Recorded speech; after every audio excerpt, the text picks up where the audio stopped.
man dama koy wax ca kaw dafa rafetul ñu mel na ñoom Farba Senghor di continuer di doxale ni ñuy doxale en toute impunité Farba Senghor foog réew mi jóg ci ay mbiram bu Ablaye Wade nangul jóg ci ay mbiram foog réew mi jóg ci ay mbirum Farba Senghor ñu wane ne on est dans un état de droit et que ne kenn warta outrepasser quand même ay prérogatives am bon am na benn aspect bu ma waroon a aborder bu ma intéressé trop surtout que seen invité bi fi nekk xawoon na ko yitteel parce que li ma jaaxal mooy tey li dérouté Ablaye Wade nekkul fi ko nit ñi doon xalaate nit ñi dañu tegoon ne demande sociale bi mbala électricité bi mbala problème mu emploi bi ni nga xam ne nii citoyen ñu ngi koy dund chaque jour peut-être moo mën a sonal nguuru Ablaye Wade mu amoon ay problématiques yoo xam ne dañ doon wax ne peuple sénégalais bi dafa jàpp ne ça c'est abstrait notamment la dévolution monarchique du pouvoir notamment affaire constitution bi Ablaye Wade musul yaakaar ne foofu la daanoom mbala foofu la coonoom di jóge ñu gis ne pendant ce temps am na ñoo xam ne nii dañuy jàppoon ne problématique des institutions dafa am solo trop tey jii li ma bëggoon peut-être ñi xalaat mooy ban importance la am ci le fait que Sénégalais yi bi ñuy joxee taxaw jàmbaarloog nguur gi dafa jógewul ci mbirum lekk jógewul ci mbirum liggéey jógewul ci mbirum courant mais ci mbirum défense des institutions la jógee loolu day firndeel ne tamit ne peuple sénégalais bi am na benn niveau de maturation boo xam ne nii waratuñu mën a toog ëllëg naan sénégalais yi mënuñu comprendre lii mënuñu comprendre c'est très très important moo tax ma ne journée bii ñu fekkee jeudi bii nii dafa nekk jeudi boo xam ne nii jeudi bu historique la ci sunu histoire. Voici l'une des images de l'arrestation de Alioune Tine dont on a parlé tout à l'heure. Voilà, tout à fait. Ça, c'est instant bi ñu koy évacuer. Voilà. Donc, du coup, monsieur le ministre, juste pour rebondir ci li Mamadou Thiam wax léegi, wàllu institution ak lu koy fragiliser, yàgg nga nekk chef diplomatie sénégalaise. Alors, communiqué États-Unis lan la lay inspiré parce que ñoom nee nañu ginnaaw bi ñu nangoo am nañu conscience ne Sénégal am na souveraineté ak droit soppi constitution bu ko soobee mais li mu ñàkk waxtaan ba nar a fragiliser maanaam wàññi ndëgërlaayu kii bi institution bi moo leen si jaaxal. c'est-à-dire xam nga point boobu c'est très important mais États-Unis ils ont compris li leen Ablaye Wade bëggoon defloo ak ni mu bëggoon jëndee seen noppite ñu noppi bañ a wax. ak modèle bi mu ne foofu non parce que dem na nuyu seen président woo doom ji présenté jóge fa dem Benghazi joxe ay gage wane ne vraiment maa ngi leen di jàppale man dem naa ba dëkku Kadhafi xas ko wax lii wax laa dellu si fii ñëw attaqué suñu constitution defe na américain dinañ noppi daf leen xamul ba pare ñëw nag ci biir neexalu américain yi mu naan leen d'ailleurs li ma def sax mooy ticket présidentiel bi am Amérique nga xam ne dañuy falandoo président vice président di jël référence ci Amérique président Wade dafa war a comprendre ne américains yi ni muy doxale Sénégal ànduñu ci tey ànduñu ci ëllëg aussi bien projet d'évolution dynastique bi ak ni mu saboté institution Sénégal dañ ci àndul mais moom sax at yi mu ko yàlla may ñoom dañuy xalaat ne ku servir ce pays ba at yi am nga droit à la retraite peut-être dañ ko waxul ba mu leer parce que peut-être amuñ droit waxoo ko mais man ma koy informer gis-gis boobu la nit ñi am ci moom que moom dafa bokk ci dañu xalaatoon ne ñoom ci Afrique nouvelle bi la bokk ba mu dama commencé alternance 2000 gars yi am ci yaakaar ñëpp gis nañ ni Amérique ñëw woon en force au Sénégal mais fu mu nekk dañoo jaaxle ni président bëgg accroché wu au pouvoir manœuvre yi muy def ak ni mu def institution yi moo tax américain ne ko décision bu toll ni créer poste président ak vice président changer majorité bi war a fal doomu Sénégal président il faut quand même nga concerté wu ci waxtaan ak nit ñi.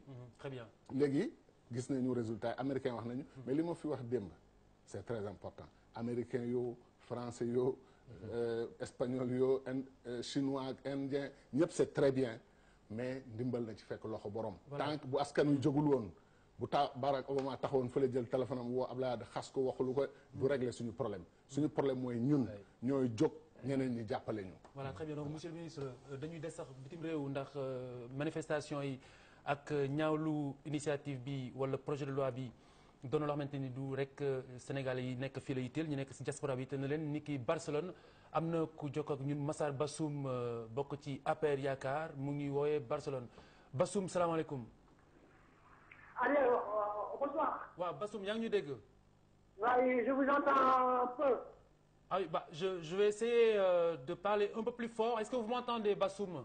Si je vous entends, c'est pour rectifier. Je ne suis pas dans l'affaire Yaka. Oui. Je suis de mouvement Yanamar. Y'en a marre, bon bah très bien. Alors Y'en a marre, de toute façon, contre le projet de loi de Maître Abdoulaye Wade. Alors aujourd'hui, comment est-ce que vous vivez à Barcelone ce qui se passe au Sénégal? Ce qui se passe, nous restons à notre fin. Nous ne sommes même pas de tel côté on se situe. Cependant que nous avons toujours opté qu'Abdoulaye Wade est un homme de violence, est un homme d'histoire. Je ne suis pas surpris dans la mesure où la situation de ce pays est devenue une situation passe-passe. Nous n'aimons pas.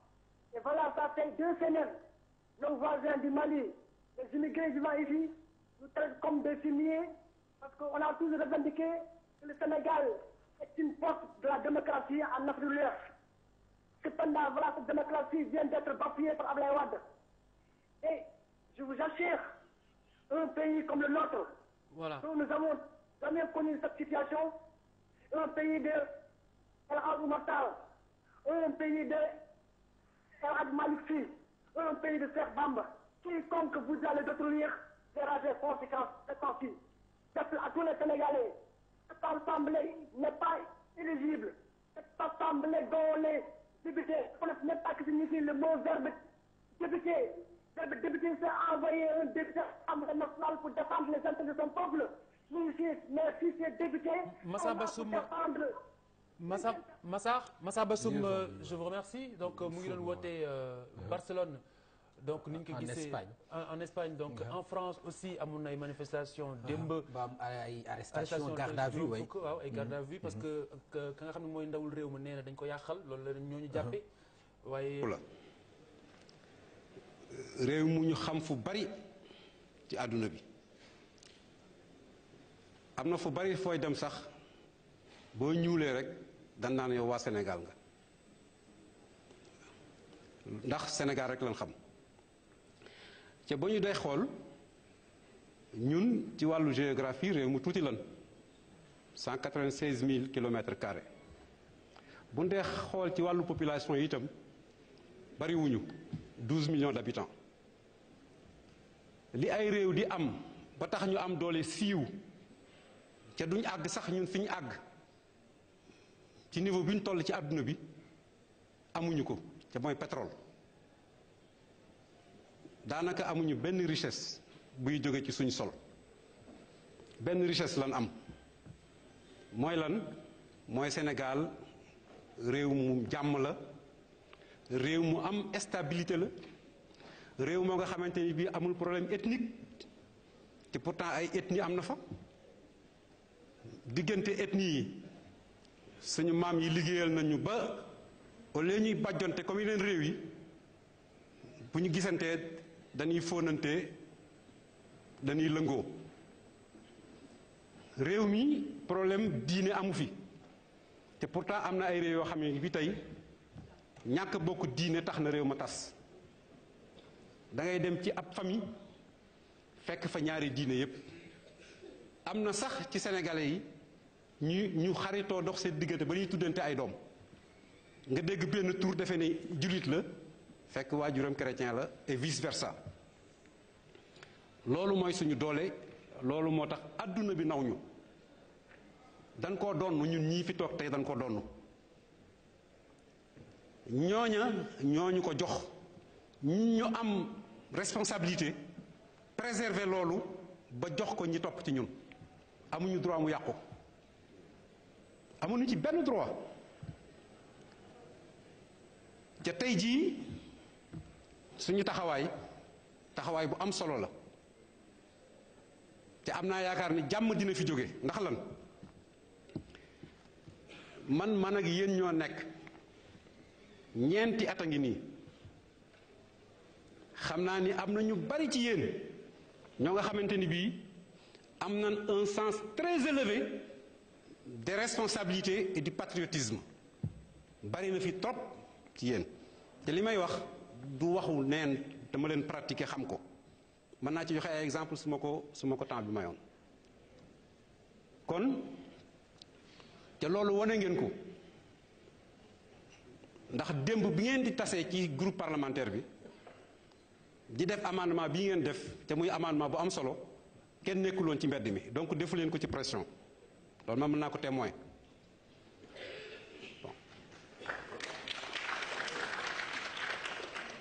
bon loolu am ngeen nangu ko andi ko fii waxtaan ci ak gouvernement bi d'accord ci sens élevé de responsabilité boobu boole naa ci ministre bi toog Cheikh Ahmed Tidiane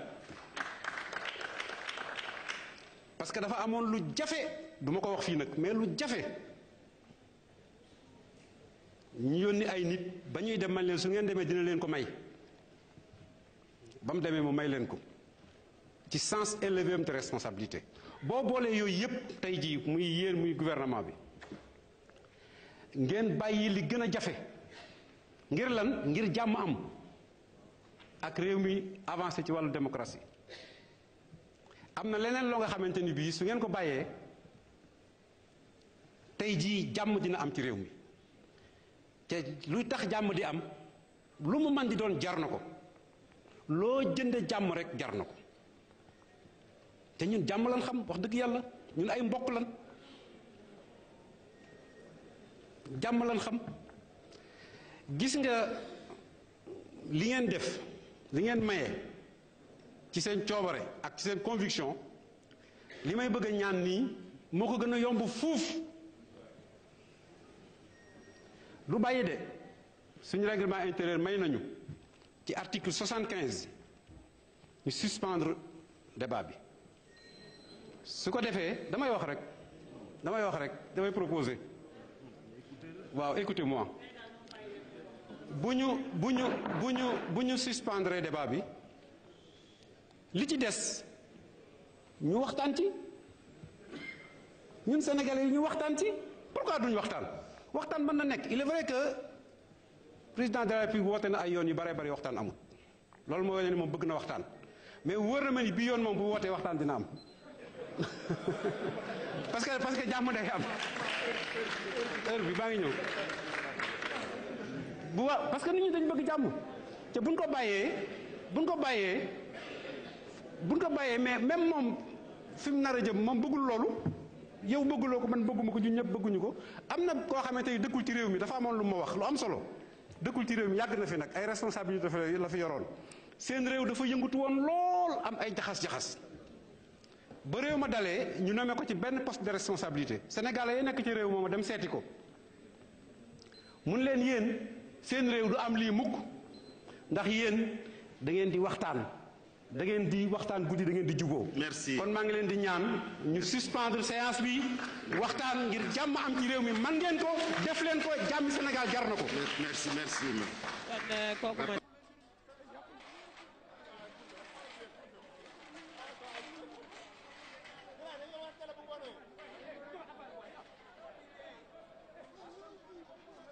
kenn réeréewul.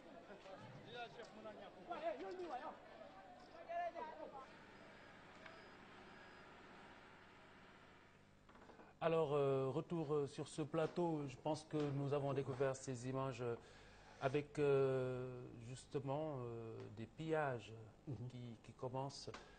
Et le député libéral Mbaye Diouf, les jeunes ont pratiquement saccagé, non seulement ont pris le soutien devant le député libéral, tout comme ils ont saccagé également l'agence SDE qui est en face du domicile de Mbaye Diouf. Et là, après, sur toute la rue, ils vont sur toute l'avenue, ils ont mis des fleurs qu'ils ont enflammées, barré la circulation. Donc, il faut dire qu'il n'y a pas assez d'effectifs, du côté des policiers là-bas. Donc, après avoir brûlé le portail de chez le député libéral, les jeunes ont pris la rue qui mène vers la place de France. Alors, ils se sont donné rendez-vous là-bas à 15h pour faire sortir d'ici les candidats à l'entrée en sixième. Tout comme également les autres leaders. Il faut dire que les autres leaders de Benno, Siggil Sénégal, étaient tous dans la rue ce matin depuis 10h jusqu'à présent. Alors, au moment où nous vous parlons, ce sont les jeunes qui sont dans les rues toujours, alors qui manifestent leur mécontentement face à ce projet de loi. Et ils n'entendent pas du tout se calmer. Ils comptent reprendre jusqu'à 15h. Ils se sont donné rendez-vous à 15h à la promenade des Thiessois pour toujours manifester leur colère. Oui, Ramatoulaye Sarr, est-ce qu'on peut savoir exactement de quel député libéral il s'agit? Ça, c'est d'un. Et le problème du manque d'effectifs, comment vous le ressentez? Est-ce que la police et les effectifs de la police actuellement au niveau de Thiès sont lessivés? Oui, actuellement, là, il faut dire que les jeunes également ont tenu à manifester leur colère face à ce projet de loi, comme je l'ai dit tantôt. Donc, ils étaient ce matin devant l'hôtel de ville. L'hôtel de ville, ils ont manifesté, ils ont pratiquement brûlé, saccagé certains véhicules, tout comme ils ont cassé, comme je viens de le dire, l'agence FDE, le domicile du député libéral Mbaye Diouf, l'avenue Caen, et devant le lycée Malick Sy, ils ont arpenté certaines rues de la cité du Rail pour vraiment montrer leur désaccord et montrer leur indignation. Ramatoulaye Sarr, vous avez eu quelques informations du côté de la mairie, notamment Yankoba Diattara, Idrissa Seck? Non, Yankoba Diattara, tout comme Idrissa Seck, on n'a aucune information. Sinon, on a vu certains militants du Rewmi qui n'ont même pas manqué de mettre le drapeau du maire. On a vu un adjoint au maire qui est descendu avec les jeunes, soutenir les jeunes. Il est descendu pour marcher lui également. Tout à l'heure, on a eu même, il a tenu à manifester leur soutien et à manifester leur désaccord aux côtés des populations. C'est vrai que le premier adjoint au maire n'a pas encore fait signe de vie, tout comme Idrissa Seck, mais les autres leaders, Hélène Tine, du côté de l'AFP, Brun et autres, étaient de la partie. Voilà Pierre-Edouard Faye, voilà ce qu'on peut retenir à Thiès, le domicile d'un député attaqué, l'agence la SDE en face de chez Mbaye Diouf attaqué également, et il y a un problème, le manque d'effectifs de la police, donc la police est complètement lessivée, et en même temps aussi on note quand même l'absence d'un grand leader de la capitale du rail qui est Idrissa Seck. Alors qu'est-ce qu'on peut retenir en grosso modo? Voilà, Idrissa Seck bi nga xam ni noppeem jaaxal na nit ñu bëri fii ci Sénégal ndaxte homme politique actualité bu demee nii am ci sa réew yaakaar nañ ni au moins war nga si mën a joxe avis waaye loolu nag silence boobu day tax ba nit ñi di spéculer ndaxte booy xool ci presse bi sax ñi ngi naan surtout tey jii que ticket bi en réalité Karim Wade la Idrissa Seck waaye loolu yëpp li ko waral nag mooy c'est parce que Idrissa Seck depuis lors kenn déggul mu wax ci kenn xamul position am ci affaire bi donc lu ñu ko mën a tuumal rek mën nañu jàpp ne ci moom la ndaxte moom moo bëggagul ba léegi jël position ci mbir mi waaye nag Fabrice dafa am information bu fi daanu xam leen nañu ne peut-être on souhaite que c'est pas vrai que ni fi mu nekk am na ay opération ay complot yu ñuy lal ngir attaquer ay maison de presse ay këru taskatu xaayu xibaar loolu nag tax ba ñu fi dalal président directeur général groupe Walfadjri Sidi Lamine Niass dellu si waat na Sidi Lamine est-ce que xam nga dara ci information boobu ak tey lan ban commentaire nga si mën a def. jërëjëf amu ci benn vérifié wu ma ko rumeur la pour man waaye duma ko exclure puisque bañ demee assemblée li ñu fa ut si ay nervi la sànni ay xeer li taal dëkk bi ay nervi la loolu nag dem ba ne attaqué leen les rajo et les télé c'est possible mais nag li ma bëgg a wax mooy réew mi ku nekk am nga këri mbokk te ku nekk am nga ay mbooloo dama koy wax suñu attaqué suñuy place danañ attaqué seeni place Ablaye Wade dana xam ne am na kër Point E am na ay këri mbokk palais baa ngi fi bu fekkee nag moom dafa bëgg réew mi tàkk mu bàyyi ay nervi moo war a sécuriser ce pays moo war a sécuriser li fi amee yépp et qu'il démissionne à cette mission régalienne en ce moment-là on va prendre notre responsabilité am nañ ay mbooloo ne et mën nañ leen a wax ñu ñëw tout de suite te bu ñëwee danañ fees fii te ku ñëw ñu jëflante. est-ce que yaakaar na loolu mooy solution bi.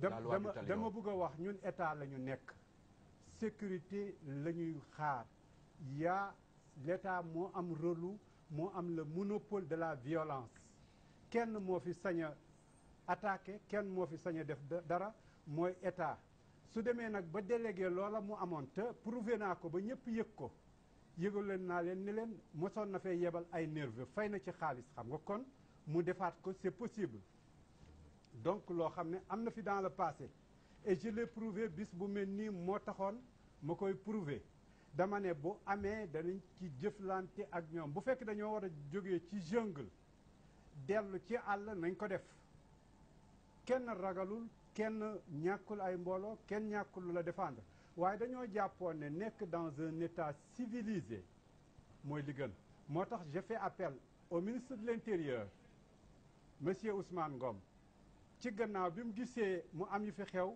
mbooleem presse bi dafay yeble woon fii Walfadjri daf fi yeble woon lu fi nekkoon en permanence pour bañoon mu am ñu profiter pour def lu ñu war a def loola mu defoon tey su ko toogee seetaan ça veut dire que quelque part am na lu muy pousse donc je dis bien nous voulons bien être dans un pays civilisé nous voulons bien être dans un pays de droit nous voulons bien que ce pays reste un pays de droit où on respecte le droit des uns et des autres nous voulons voir un État qui joue son rôle régalien maintenant si l'État démissionne à ce rôle régalien qu'il se prépare puisque tout le monde sait qui est qui et tout le monde peut par exemple avoir ses ministres c'est pas difficile hein c'est pas difficile c'est vrai c'est pas une solution mais si les autres les préfèrent je dis bien nous les attendons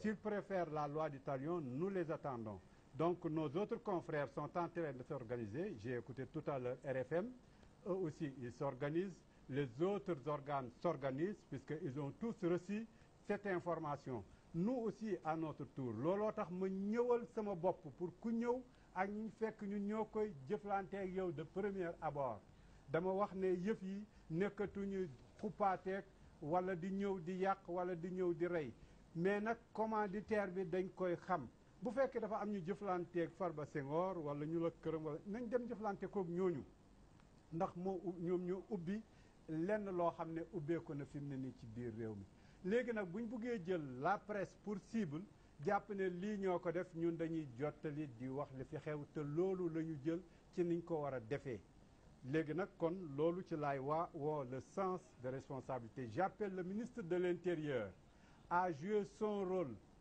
de sécuriser la presse si toutefois ces badauds si toutefois ces voyous si toutefois ces bandits arrivent à nous attaquer en ce moment-là ça sera la loi du talion or nous voulons avoir un pays où il y a un rôle régalien bien joué donc j'appelle le ministre de l'Intérieur qui est un juriste et qui sait de quoi je parle j'appelle le président de la République à se saisir tout de suite et à sécuriser ces maisons de presse qui ne font qu'un travail et ce travail comme je le dis toujours ne fait que ouvrir le couvercle de la marmite puisque sans cette information ça aurait allé beaucoup plus loin avec des rumeurs ça aurait allé faire beaucoup plus de dégâts certes il y a eu des dégâts mais qui est à la base mais les nervis qui ont commencé ce matin ces nervis qu'on a amenés aux côtés de l'Assemblée et qui ont commencé par le jeu de pierre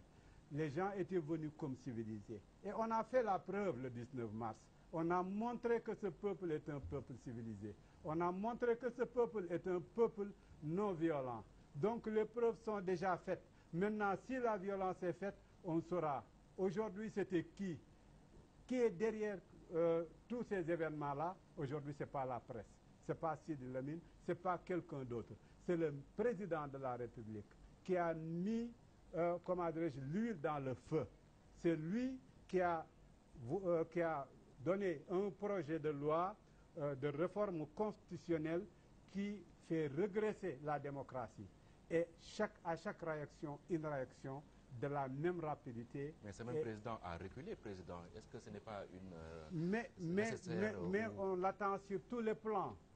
On attend ce recul sur tous les plans. Ne pas laisser des nervis, sécuriser les gens. La démocratie ne s'arrête pas à un jeu où on avance, on recule. C'est un comportement. Et ce comportement, dans ce comportement, il y a ce qu'on appelle la sécurité des uns et des autres. C'est un comportement citoyen d'abord. c'est pas n'importe quoi. Je pense que nous tous, nous appelons au calme, à l'apaisement.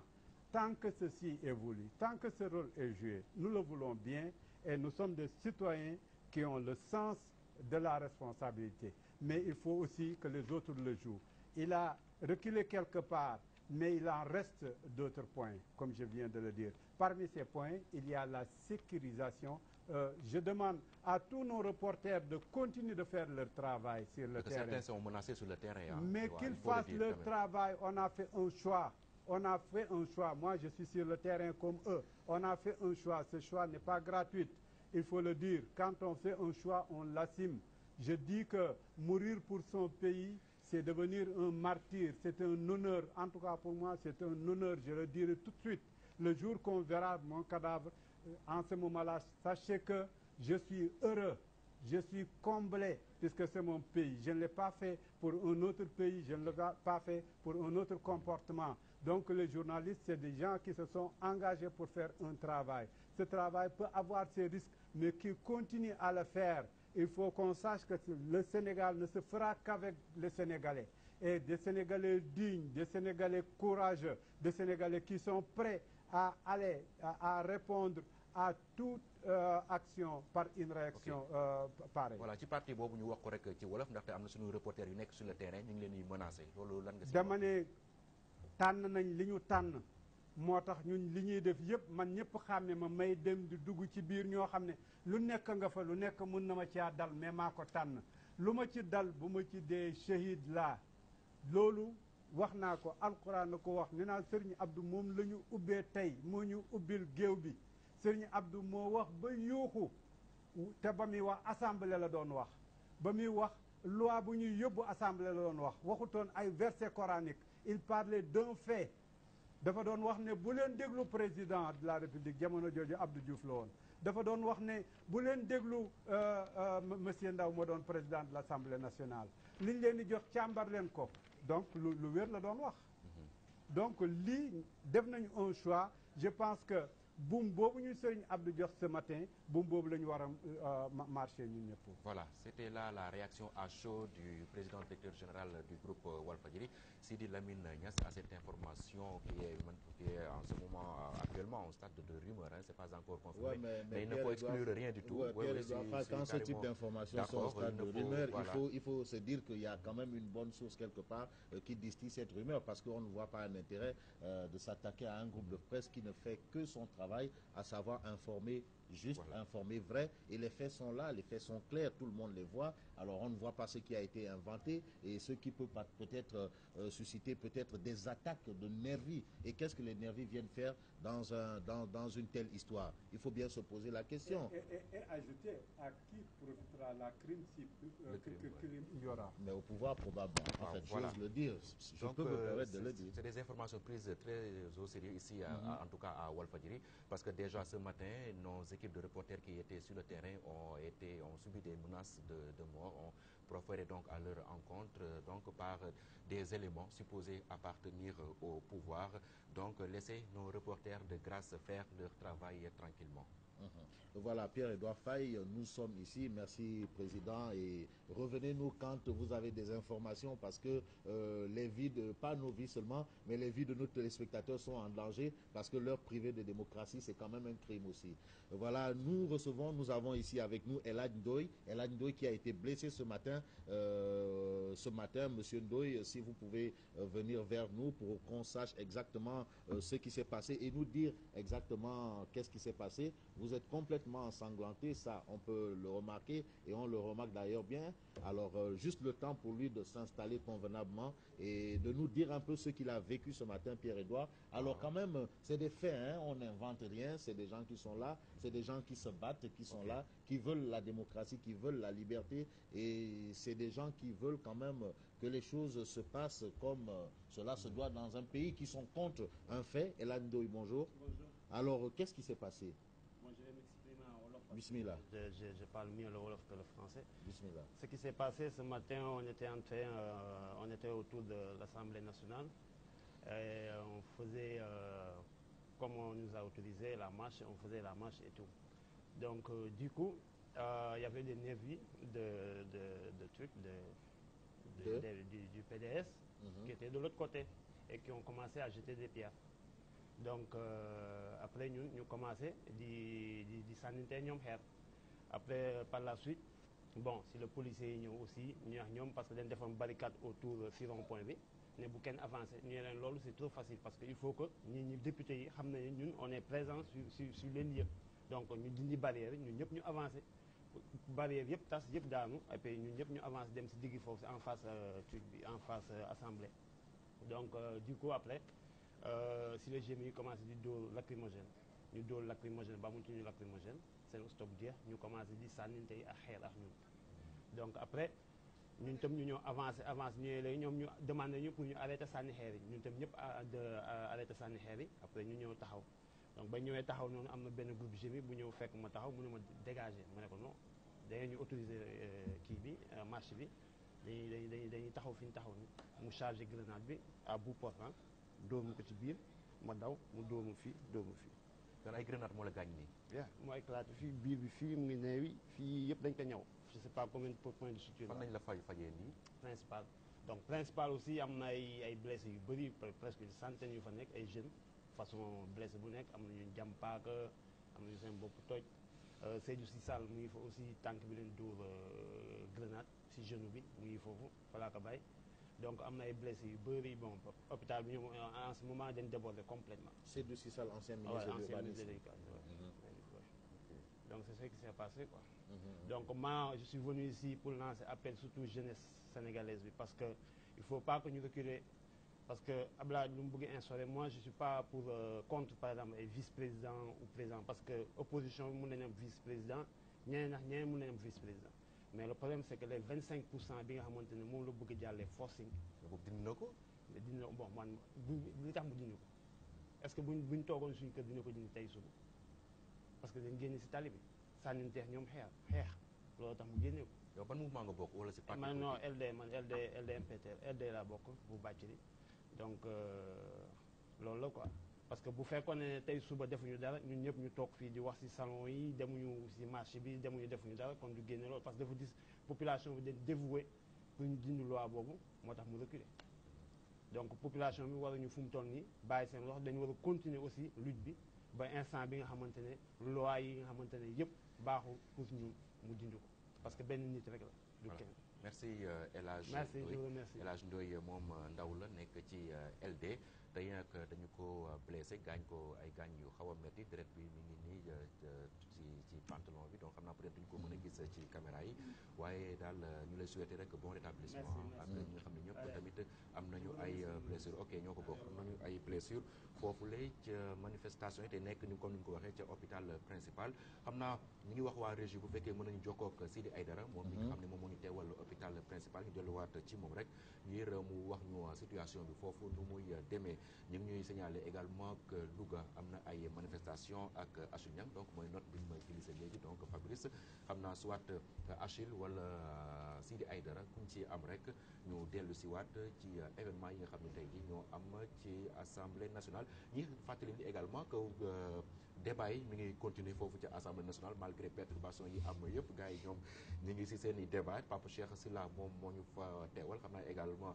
du ñàkk ñu jokkoo ak moom mu wax ñu fan la mbir yi toll ak est-ce que gars yi adopté nañu loi boobule donc muy firndeel yi rek tey nekk na bés bi nga xam ni duñ ko gaaw a fàtte fii ci Sénégal ndaxte manifestation yu mel ni daanaka si mën nañu ne 50 dernières années yi bu fi amee également bëriwul donc ñu am na ku nekk ci ligne bi Sidi Aïdara la bu ma juumalee moom moo nekk ca hôpital principal ak blessé yi nga xam ne ñoom ñoo fa nekk Achille Niang ngeen baal ma Achille Niang moom moo nekk ci ligne bi Achille ca Louga Achille situation boobu nan la demee foofu ca Njàmbur.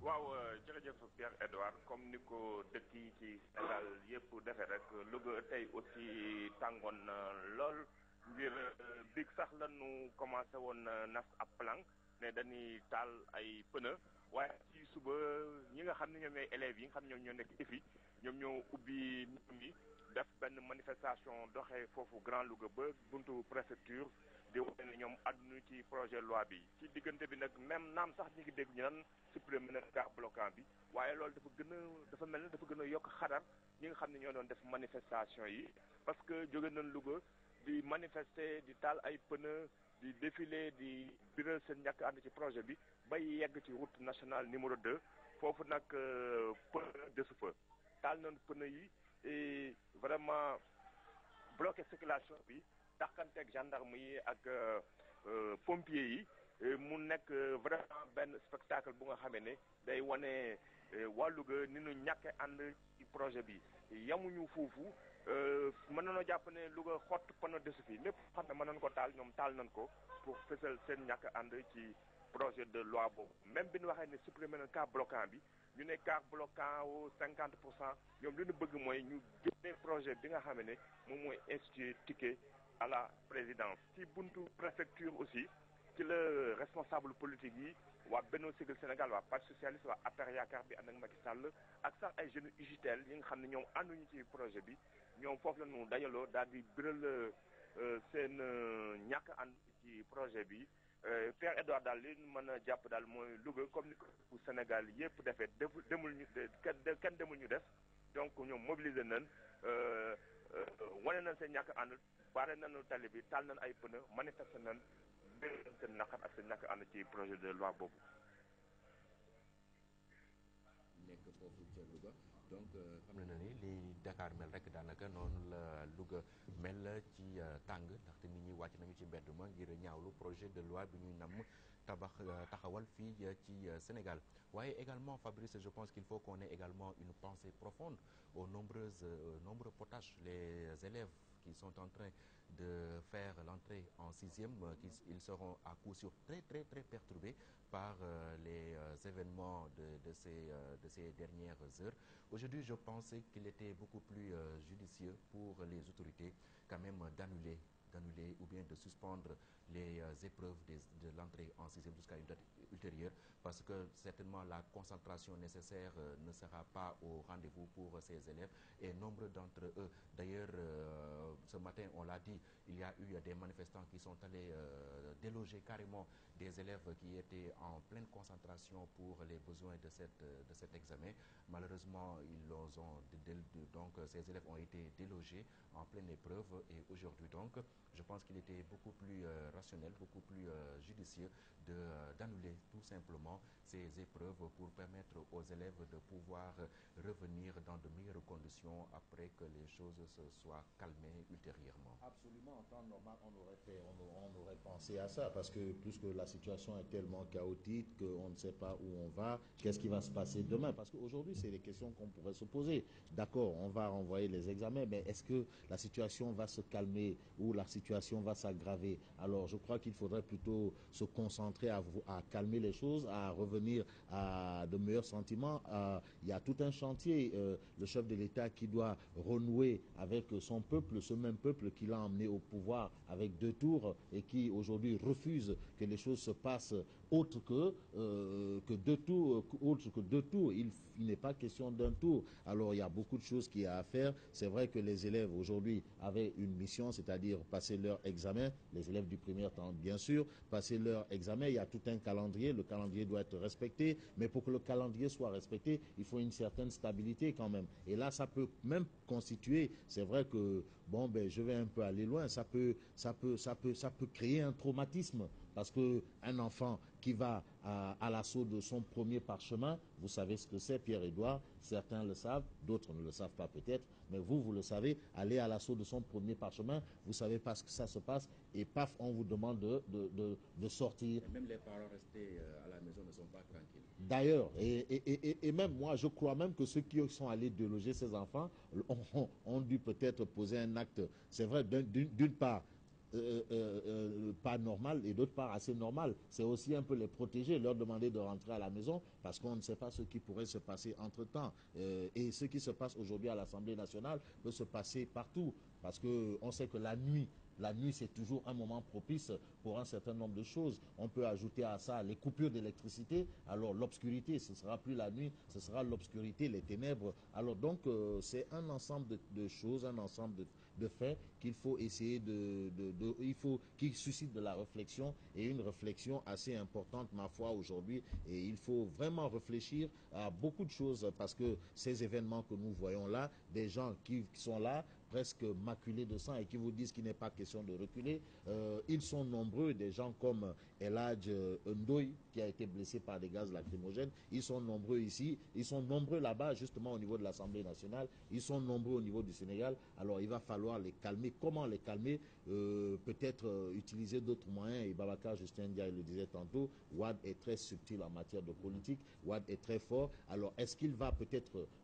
reculer ou retirer tout simplement cette loi?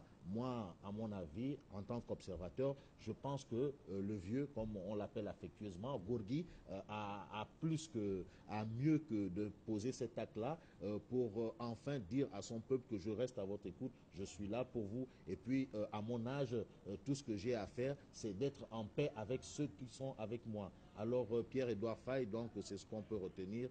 Et on peut peut-être dire aujourd'hui que la situation pourrait peut-être se calmer ou ne pas se calmer. Et voilà, nous allons peut-être aux alentours de l'hémicycle, donc place Soweto, retrouver Ahmadou Diallo. Ahmadou Diallo qui est là pour nous faire part de certains faits. Alors Ahmadou, qu'est-ce qui a changé? Qu'est-ce qui n'a pas changé? Bon, pour le moment, ce qui a changé, c'est au niveau des affrontements. On constate qu'il y a une accalmie, même si les jeunes sont toujours restés massés devant l'Assemblée nationale. Il n'y a plus d'affrontements. Les forces de sécurité elles aussi, donc, autant pour moi, tout le monde est en place, même si on sent un peu la tension. L'autre information, Fabrice, c'est que nous avons essayé de vérifier l'information selon laquelle 4 personnes ont été tirées atteintes par balle. Il serait donc mort ces personnes-là. Selon des jeunes interrogés ici, ces jeunes étaient dans la maison de Farba Senghor qui serait actuellement au commissariat, d'après donc des informations. Au niveau de l'hôpital principal, nous nous sommes rendus, mais on n'a pas pu avoir des informations à l'intérieur parce qu'on dit que la presse ne peut pas pour l'instant entrer, ceux qui sont devant à la porte, donc nous nous ont rien dit. Pour l'instant, donc, ce qu'il faut retenir de cette information, 4 personnes atteintes par balle, c'est ça c'est confirmé. Mais est-ce qu'elles sont toutes ces personnes sont mortes? Et là où se trouve, c'est l'information à vérifier, Patrick. Pour l'instant, donc c'est la calme. Ahmadou Diallo ci wolof rek nga xamal ñu situation bi foofu ca wetu Assemblée nationale.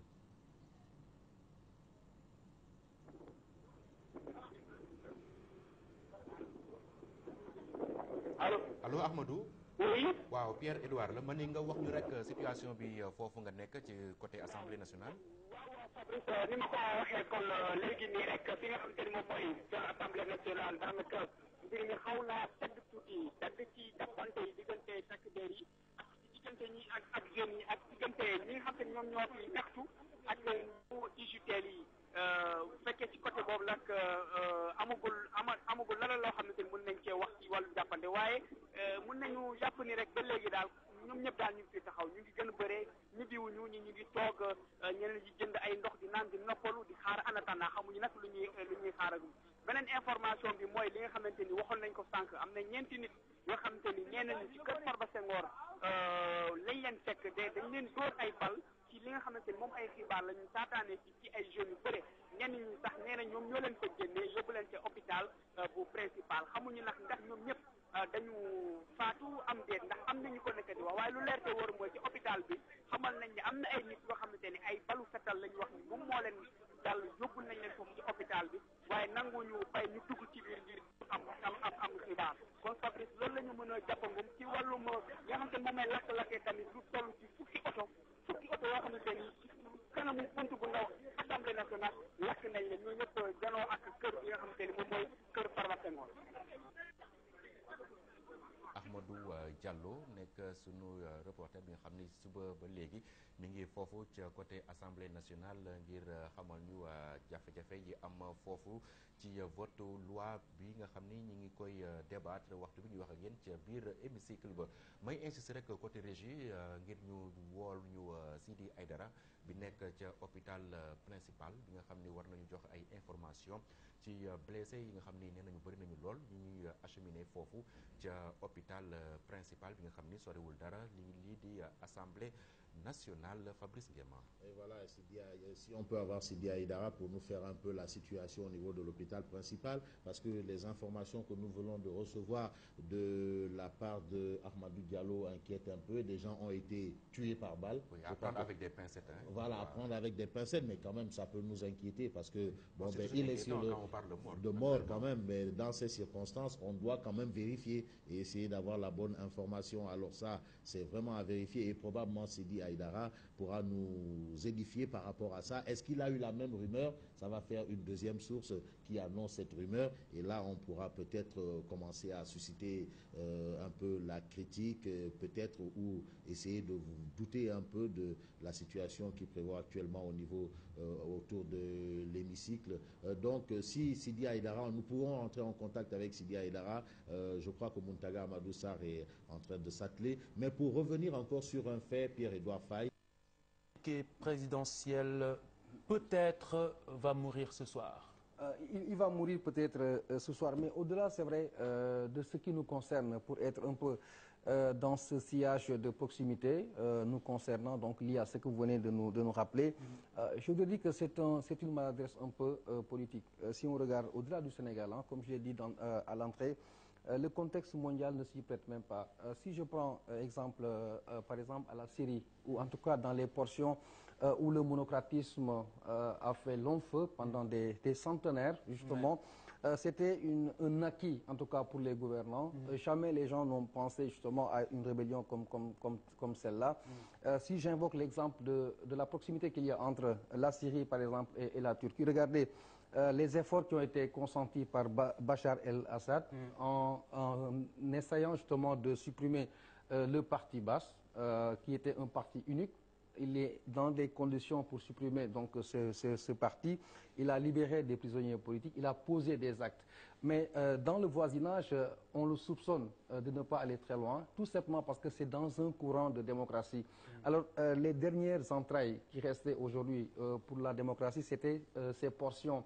Ce sont ce qu'on appelle les pays arabes et tout ce qui tourne autour. Regardez le contexte, combien il est tendu, combien il est inopportun aujourd'hui, là où ceux qui avaient accepté justement ce principe politique sont en train de le rejeter de façon très brutale. Nous qui avions une avance, même si nous étions une jeune démocratie, en faisant un lien entre les grandes démocraties et les grandes économies, nous avions une avance terrible vis-à-vis donc de ces zones dans le globe. Et aujourd'hui, c'est nous qui trébuchons un peu sur ces actes ou sur ces engagements qui certainement ne vont qu'envenimer justement la situation. Et si on regarde un peu le parcours de Wade, son cursus, il y a énormément de contradictions et ce qui donne raison à certains qui pensent qu'il ne se positionne pas pour lui mais pour d'autres gens, pour avoir fait, on aurait dit en bon français peut-être que son avenir est derrière lui. Et il y a eu des allusions qui ont été énoncées sur ce plateau, notamment concernant un deal qui impliquerait l'ancien maire de Thiès. L'ancien maire de Thiès. Alors, vous savez, on n'a pas entendu depuis le début de On n'entendra peut-être pas. Peut-être que dans ces calculs, ce n'est pas le moment opportun de se prononcer. On laisse l'initiative au chef de l'État, qui est le maître du jeu jusqu'à présent, qui peut faire et défaire, qui peut engager justement le peuple ou le pays dans une logique de contestation, comme c'est le cas depuis hier, ou taire justement le jeu, calmer le jeu, comme on le dit, si j'emprunte le jargon sportif. Voilà pourquoi il n'est pas fortuit, justement, de rappeler ces prétendus engagements, de revenir un peu sur cette décision, en tout cas c'est cette loi. C'est autant de spéculations, mais pour l'aspect qui concerne Idrissa Seck, on a toujours dit que ce sont des gens qui ont toujours été ensemble, qui ne se sont jamais réellement séparés. En fait, c'était pour des cas très ponctuels, des cas de circonstances ou même des calculs politiques dans un jeu politique. Alors si le nom de Idrissa Seck revient, cela renforce certainement les avis de certains qui ont toujours dit qu'il n'y a jamais eu de rupture entre le père et le fils, comme on a l'habitude de le dire au Sénégal. En tout cas, la TFM est disposée donc à se rendre au Palais de la République pour interroger le chef de l'État, Maître Abdoulaye Wade, ou justement lui ouvrir son micro pour qu'il puisse s'adresser, comme il entend, à tous les Sénégalais qui sont restés également chez eux pour vivre ces événements. Alors, s'il n'est pas d'accord, il le dit. Alors, encore que dans le cas d'espèce, on ne saurait parler de majorité pour ou de minorité contre, de majorité contre ou de minorité pour. On ne saurait parler de ça, mais ce que je retiens, c'est l'expression même de Sénégalais, comme vous et moi. Nous avons les mêmes droits et les mêmes devoirs, donc l'expression de ces Sénégalais-là, qui ont dit au président de la République, voilà ce que nous pensons, voilà notre sentiment. Je pense que ça, c'est important. Il est également important, et je le salue, que le premier des Sénégalais, donc le président de la République, puisse entendre cet appel venant des Sénégalais de tous bords, comme je l'ai dit, des hommes politiques, des hommes religieux surtout, et d'autres, qui ont donc, le président a entendu l'appel qu'il a été lancé. Donc c'est le deuxième sentiment, qui est également un sentiment de satisfaction. Mais ce que je regrette justement, c'est la violence. Quel que soit le bord où on se trouve, on ne saurait cautionner la violence. Et si véritablement, et ça, vous me donnez l'occasion, très solennellement, de regretter encore une fois ce qui s'est passé, les violences que nous avons connues, de le regretter très, très, très franchement. Et s'il y a effectivement, comme on l'a dit, des blessés, également, nous le reconnaissons, nous apportons notre soutien, notre solidarité à tous ces blessés-là, qui l'ont fait uniquement parce qu'ils voulaient défendre une cause à laquelle ils croient. Je pense que c'est un droit pour tout un chacun, et il est regrettable que dans la défense justement... Monsieur le ministre, donc que cette information, que le monde ait exploité votre document de ce matin ou pas, ma question, est-ce que vous renoncez, est-ce que le chef d'État renonce ou pas à son projet? Mais je vous ai donné des informations précises ce matin. Pour le moment, vous oui ou non, monsieur le ministre? Il renonce, oui ou non? Mais écoutez, vous ne posez pas une question pour me dire oui ou non. Ben non, j'aimerais juste plus de précision. Est-ce qu'il a, est-ce que les informations ce matin, c'est moi qui les ai portées à votre niveau. Monsieur le ministre, oui? est-ce que le chef de l'État renonce à son projet, oui ou non? Mais écoutez, vous ne me posez pas une question pour me dire répondre par oui ou non. On vous le concède, mais on va aller plus loin, monsieur le ministre, s'il vous plaît. On était dans... il faudrait qu'il nous dise d'abord si le chef d'État renonce ou pas. Non, il dit qu'il n'est pas en mesure de dire, il est simplement un porte-parole, il informe. Est-ce que vous avez bien compris ce que je vous ai dit? On vous a compris, monsieur le ministre. On va avancer un peu. On va avancer un peu. On vous posait une question en vous mettant dans la peau justement d'un Sénégalais. Est-ce que dans un contexte démocratique, dans une histoire démocratique, un régime démocratique, si le gouverné n'est pas d'accord, est-ce que le gouvernant n'est pas dans l'obligation un peu de reculer, quels que soient les enjeux et les perspectives? Mais le gouvernant a l'obligation d'écouter ce que lui dit le gouverné et de voir dans la mesure du possible ce qu'il faut faire. Et je pense que ce qui a été fait ce matin. Ce qui a été fait ce matin, le président a pris la juste mesure de la situation et puis il a pris la décision qui, en tout cas, je pense, est la bonne décision. Monsieur le ministre, oui? Est-ce que le chef de l'État maintient toujours ce projet de loi?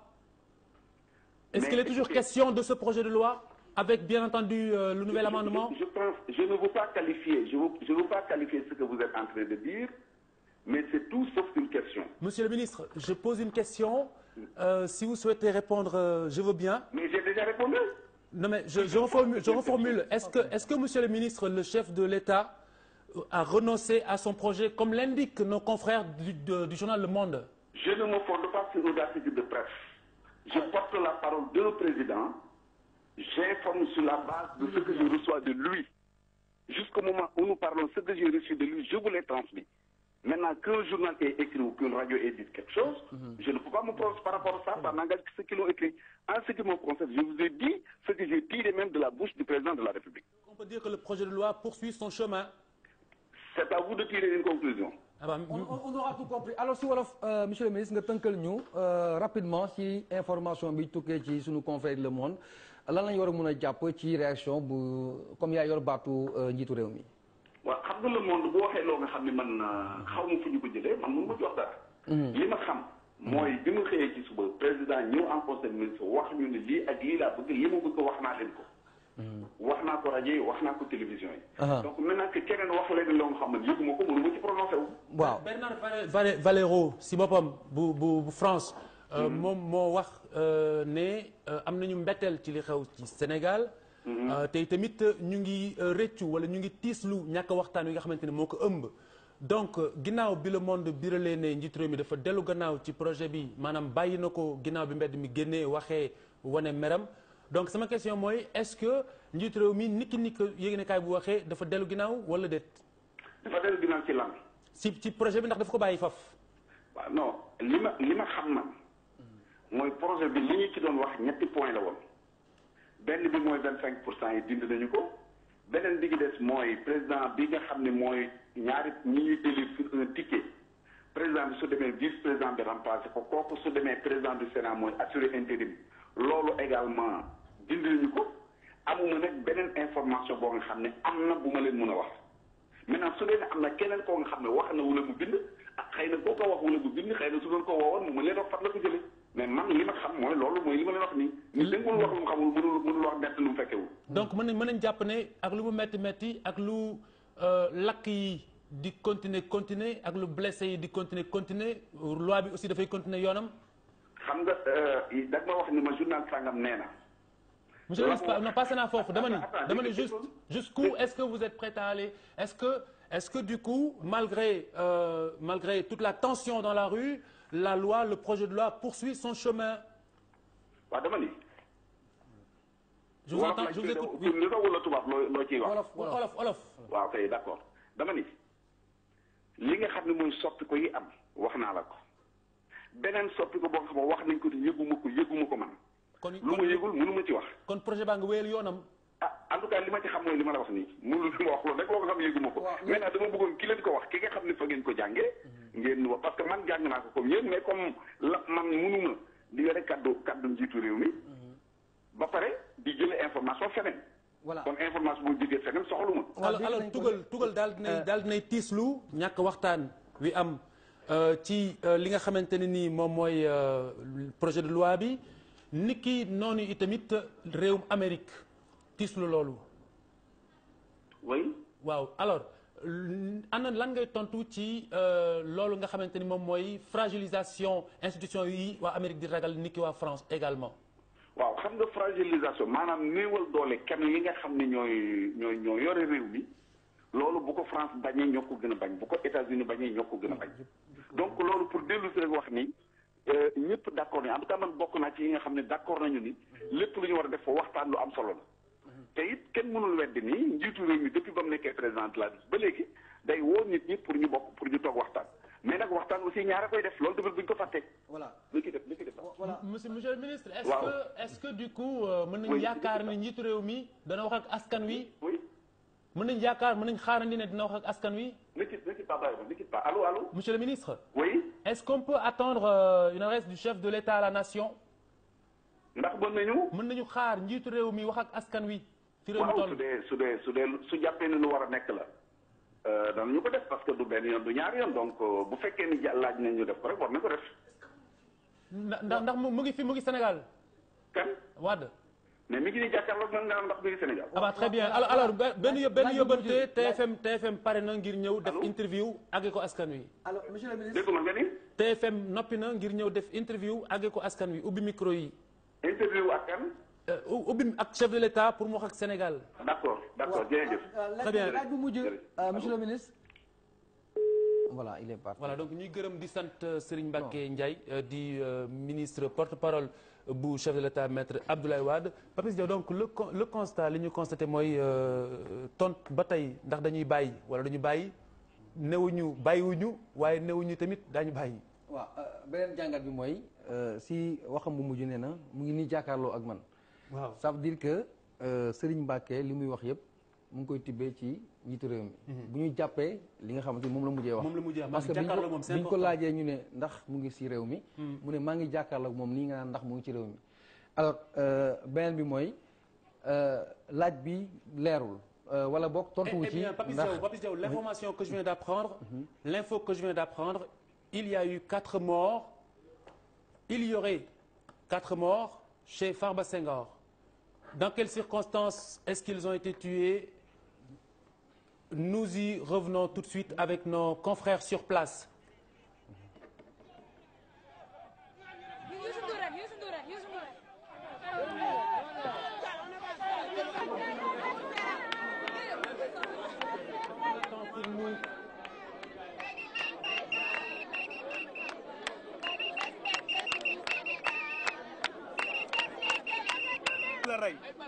ay ba reen marché la ma fi jar rey ba reen ah raykatu nit la lii yëpp fii lañ ko jëlee assassin lañ ay sàcc lañ ay trian lañ ay raykatu nit lañ mais nag lii problème bi bu ñu paree nañ ñu rey ñun nañ taal xelam nañ ñu rey ñun bu ñu paree lii suñ ko naree def nañ ñu rey ñun ñëpp ñu bañu jeex voilà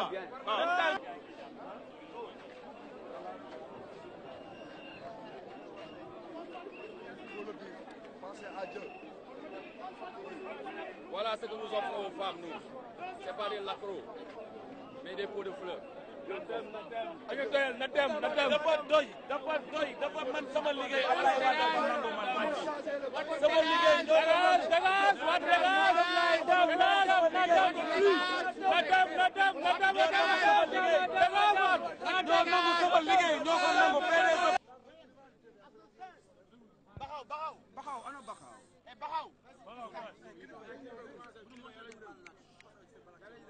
waaw mais instant bi nii permettez-moi de parler en wolof parce que sénégalais yi laay waxal sénégalais yi mooy surtout ñu commencé ci sëriñ si ci ñoom laay commencé ñu ngi toog di seetaan Ablaye Wade di taal dëkk bi te mën nañ ci dara nañu génn wax ak Ablaye Wade que ni ñun dañuy dee rek mais bëggatuñu ko nañu génn wax ak moom maa ngi wax sëriñ si ni ñu yëg ni fi ñu taxaw nii état bi jël nañ seeni gars armé leen ñu tiire suñu kaw rey nañ ñeenti nit rey nañ 4 personnes déjà te ñun duñ ay traître duñu rey ñeent ba pare te ñun ñuy dund Ablaye Wade du dund soit ñun ñëppay deewandoo ça c'est très clair. autre chose mooy sénégalais bi nga xamante ni yaa ngi may dégg di ma déglu bàyyi leen affaire u intérêt personnel ngeen quitter seen bureau yeeg seen fépp ngeen ñëw fekk suñu fii gars yi c'est vrai que dañ leen bloqué ci coin yi pour les empêcher de venir mais nañu forcer nañu fippu surtout sëriñ si ils n'ont pas le droit de nous tourner le dos amuñu droit wàññi ginnaaw la balle est là elle est là.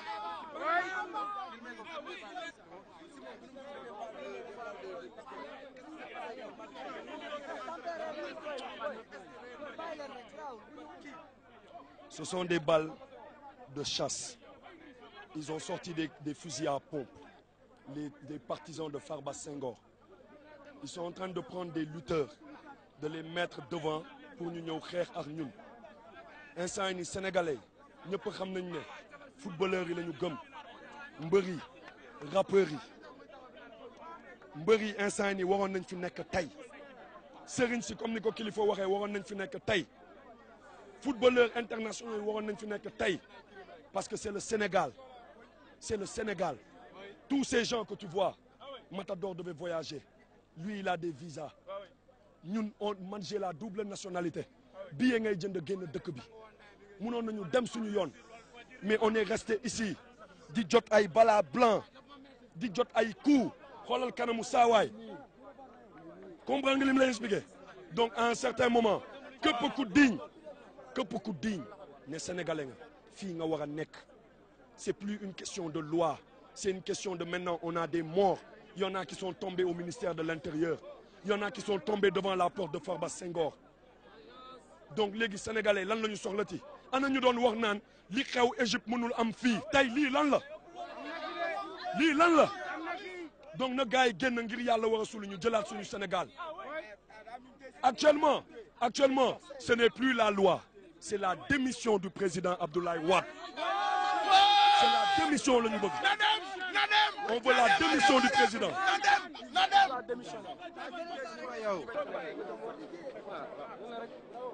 Faut nous donner la parole là. Fatigué. Ablaye Wade dañu abal réew mi loolu lañ bëgg na fi jógee dañoo sonn. waaw yaa maar foog mu leer voilà. Voilà, donc nous l'avons entendu, Simon du groupe du mouvement Y en a marre, qui annonce 4 morts. Nos reporters sont sur place en tout cas pour apporter une réponse claire à cette question. Est-ce que cela s'avère ou pas, Barkaba? À l'heure où nous parlons, nous ne pouvons pas confirmer ces morts. On le dit très clairement. On n'a pas vu de corps. On n'a aucune information chef religieux wax nañ ci ak ñi nga xam ne société civile yi wax nañ ci ba nga ubbi bëtam ba mu retiré li nga xam ne mooy le fameux carburant. jërëjëf Samba Diaw nekk ca convergence libérale doon joxe xalaatam moom tamit ci jafe-jafe yi am fii ci Sénégal li ko waral rek mooy projet de loi bi nga xam ni moom la ñu fi voté tey jii ca assemblée nationale ba tax Sénégal yëpp sax daanaka tàng jër ba sax ñu ngi jot xibaar ne am na nit ku si faatu te waxtu bi ñuy wax ak yéen également Aliou Tine président RADDHO mi ngi ca urgence ca hôpital bu Dakar hôpital principal bu Dakar xibaar yooyu yëpp dinañ ci dellu si. Le temps rek ñu jox ko ak sunu beneen reporter bu nekk sur le terrain Ousmane Mangane moom itam demoon tamit xool mbir mi ni muy demee fii ci Sénégal ci Dakar rawatina Ousmane xaw ma ba xam mi ngi ci ligne bi wala déet Ousmane maa ngi lay nuyu. Ousmane Mangane donc nekkagul ci ligne bi xam naa ñàkkul fii ak ay secondes yu néew rek mu ñëw jël ci nekk ci téléphone bi wax ñu jafe-jafe yi nga xam ni am na fii ci fi foofu mu nekk moom ci li nga xam ni moom mooy vote projet de loi bi fi war a taxawal ticket ca élection présidentielle yi ñu marqué pause bu ndaw rek laataa ñu jël si waat ci waxtaan bi.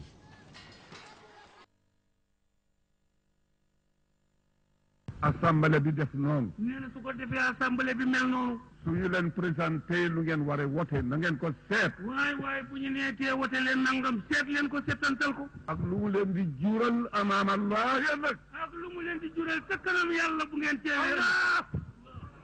allahumma salli ala sayyidina allahumma salli allahumma salli ala la ilaha illallah allahumma salli ala la ilaha illallah allahumma salli ala allahumma salli ala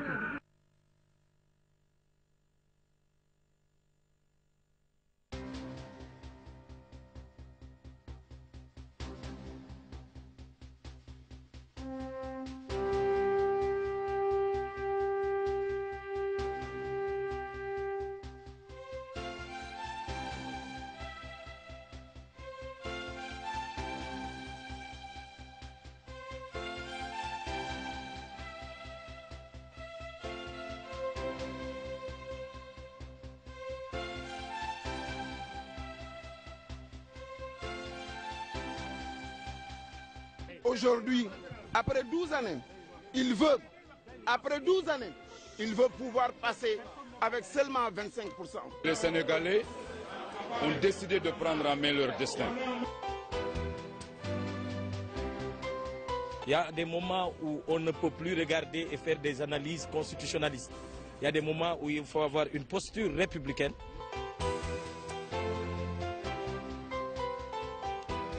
ñu dellu ci xibaar yi gannaaw Dakar Thiès ak Louga ñu dem fële ca Fatick fekk fa Bokar Dieng Bokar foofu ñu ngi xamal ni am na marché bu ñu fa taal.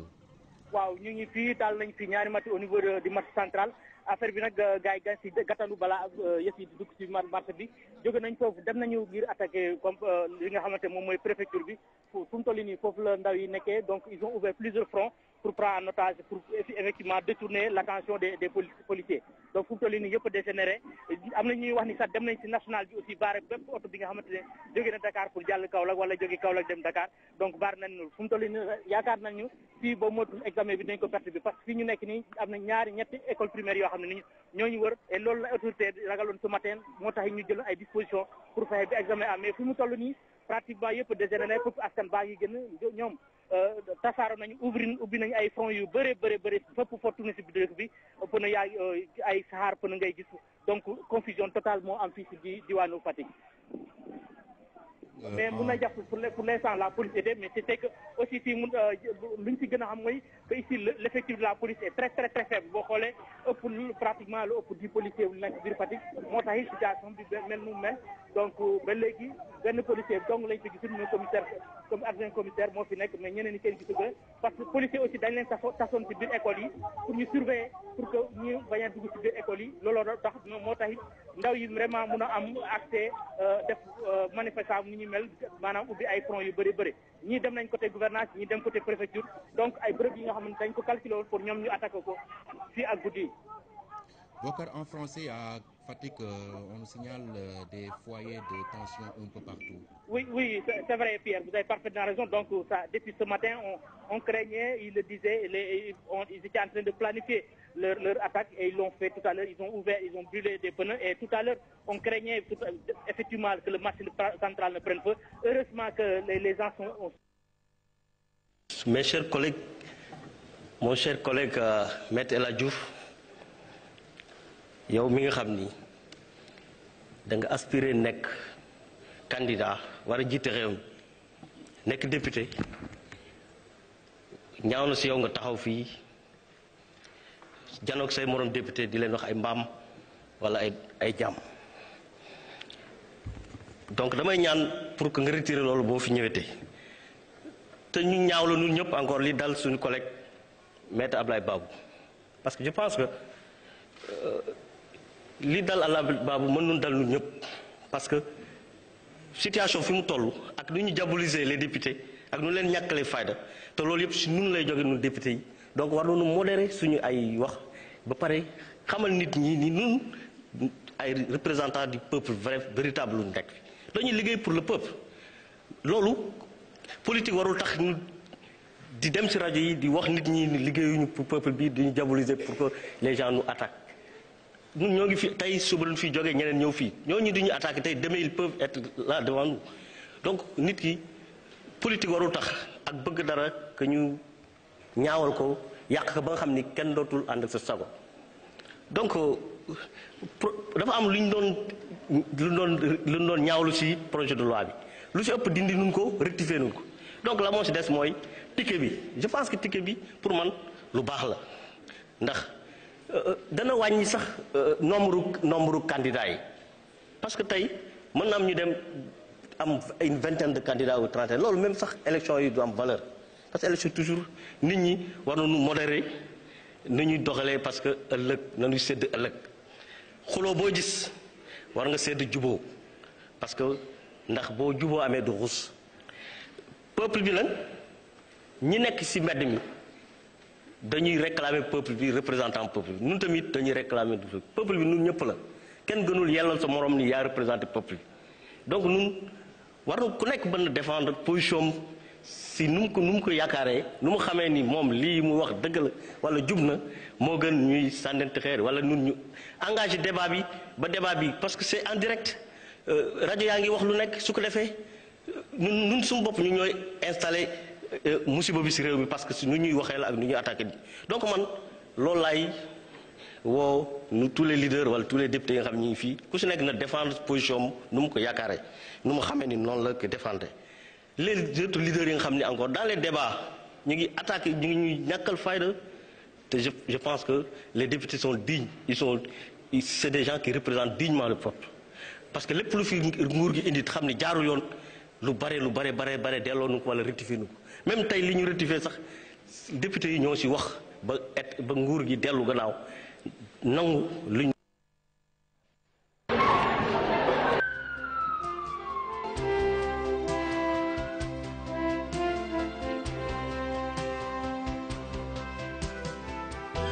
On a accepté de nous sacrifier parce qu'il vaut mieux ce sacrifice que de laisser le Sénégal mourir entre les mains d'une dynastie. On ne l'acceptera pas. Et c'est pourquoi j'en appelle à la sérénité des forces de l'ordre.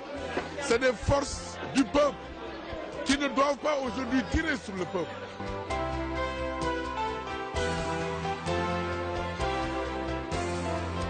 C'est un acte violent que les populations rejettent jusqu'à la dernière énergie et nous n'accepterons pas cela. Ce qui se passe est inacceptable.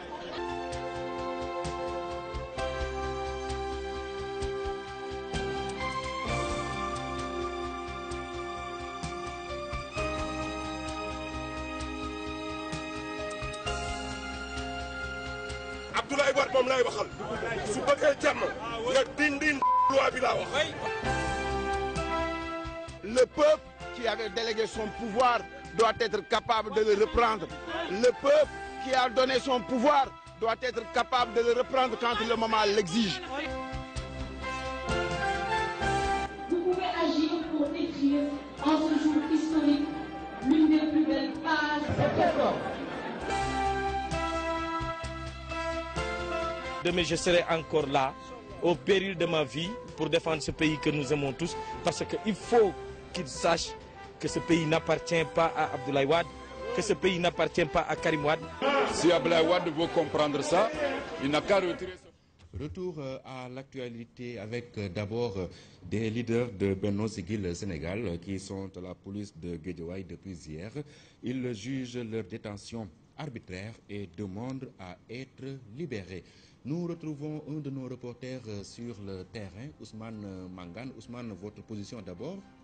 Oui, nous sommes à Anne-Mariste, près donc du dépôt de carburant.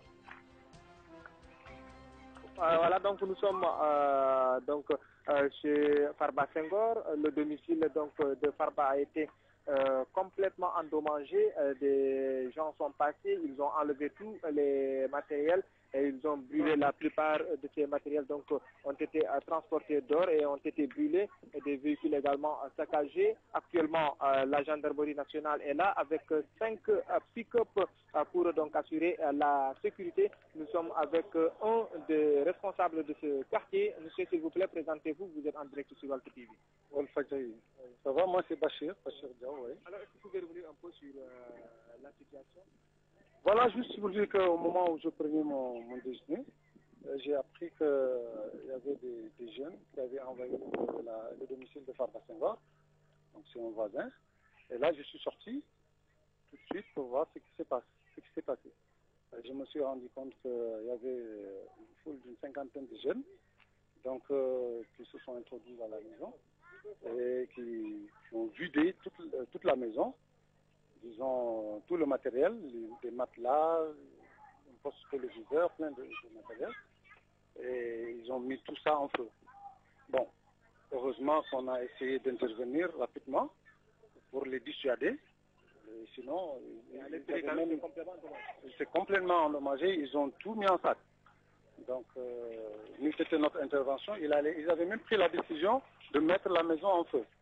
Mais moi, surtout ce à quoi je voulais attirer l'attention des gens, c'est qu'on fasse très attention parce que moi, je suis voisin à Farba Senghor, mais je ne savais pas que la maison ne lui appartenait pas.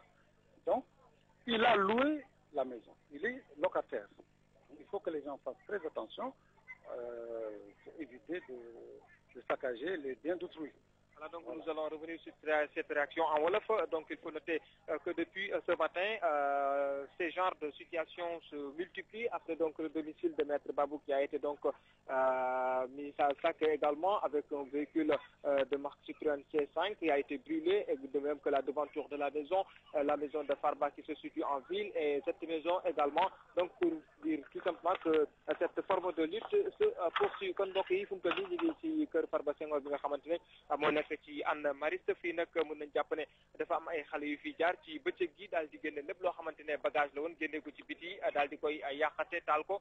Gendarmerie nationale nag fu mu toll nii ñoom ñoo ñëwaat ngir rek assurer sécurité bi. Lu toll ci juróomi pick-up yoo xamante ne ñaari Toyota ak ñetti pick-up yoo xamante ni it marque Toyota lañ sous forme véhicule de désert yoo xamante ne ñëw nañ fii ngir assurer sécurité bi. Kii nag kenn ci responsable quartier la. Sëñ bi yaa ngi ci Walfadjri nga dikkaar ci situation bi. waaw comme ni ma ko waxee woon léegi rek man maa ngi dëkk fii voisin Farba Senghor la bi may añ loolu laa dégg la ma xale yi woo ni ma kër Farba Senghor am na xale yu fa dugg yu fi ñëw donc bi ma génnee pour xool lan moo fa xew laa fekk une 50aine de jeunes, bon moyen d'âge bi peut-être ay 17-18 ans la une partie dugg ci biir kër gi commencé vider kër gi génn matériel bi fi nekk matelas yi poste téléviseur plein de choses matériel ñu génne taal ko. Heureusement que jot ñu taal biir kër gi mais li nekk ci biir kër gi yàq nañ ko lépp lañ saccagé. Alors bi ma ñëwee mënuma woon toog di xool seetaan noonu en tant que responsable dama ñëw vers eux ma wax ak ñoom ñu leen arrêté li ngeen di def vous courez des risques parce que nit ñaa ngi ñoo ngi leen di filmer dañ leen di xàmme bu ngeen fi jógewul alors daan leen jàpp daan leen fekk ba seen kër yi jàpp leen te lépp lañ non ils ont tout saccagé si biir moom yàq nañ lépp benn dara nekkati fii lu baax. Alors mais li ma bëggoon attirer seen attention rek mooy ñoo xam ni kër yi ñuy yàq aussi Farba Senghor dëkk ci kër taxu mu moom kër gi man tey laa door a xam ni Farba Senghor fi loué mais moomul kër gi donc nañ def attention parce que mënoon nañu taal kër gi yàqal borom wax ko Farba moom ko.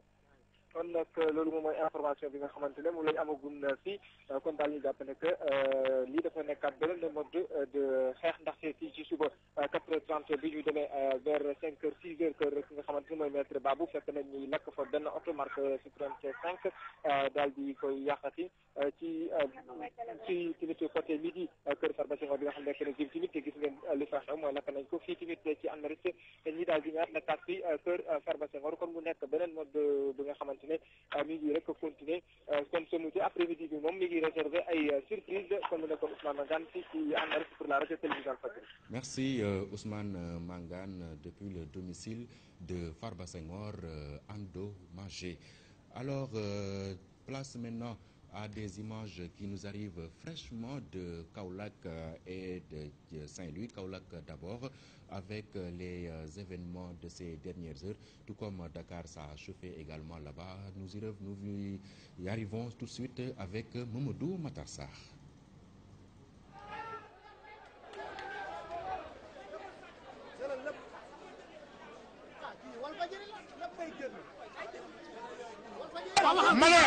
ma ne lii bi laa jógee barki démb kenn taalu ko kenn